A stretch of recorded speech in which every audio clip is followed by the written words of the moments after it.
And I have a suggestion.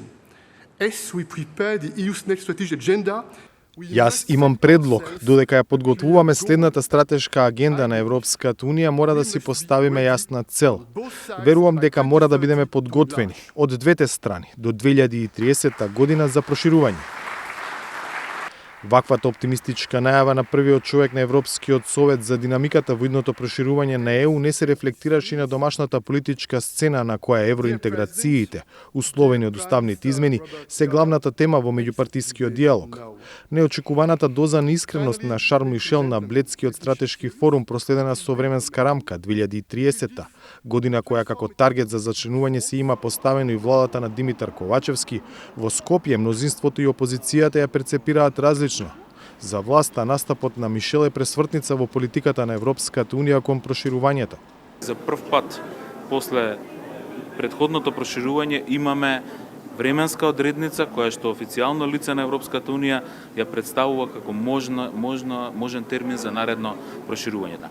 Тоа е многу важен сигнал од Европската Унија кој што ние мора да го искористиме. Тоа значи дека сите напори што ги вложуваме сега оваа година, сите напори за кои што ни велат дека брзаме, всушност не брзаме и се оправдани и всушност само сакаме да го фатиме возот и да ја фатиме оваа можност која ништо ни се дава.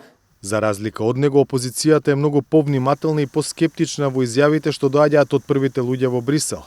ВМРО ДПМН не верува во ваквите прогнози како што е последната, испорачана од Шарл Мишел на Бледскиот форум. Од една страна имаме оваа изјава, а од друга страна имаме изјава од Макрон кој вели дека Европската Унија прво треба да се реформира, па потоа да прима нови членки. И ова е само потврда за она што го говориме, дека нема апсолутно никакви гаранции дека дури и да се направат овие отстапки, Македонија ќе продолжи на патот кон Европската Унија.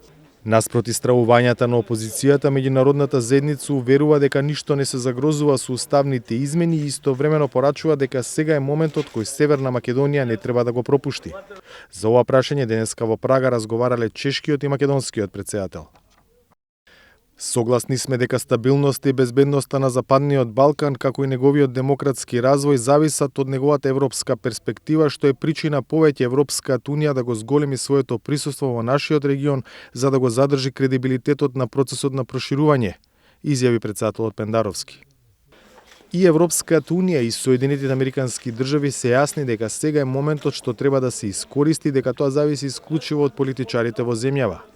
Заменикот помошник државен секретар Габриел Ескобар на средбите во Скопје ги изнел очекувањата на Вашингтон дека ќе се донесе одлука за продолжување на евроинтеграциите, зашто, како што изјави, на Европа и на Америка и треба Северна Македонија внатре во ЕУ. За Гласот на Америка, од Скопје, Владимир Мирчевски.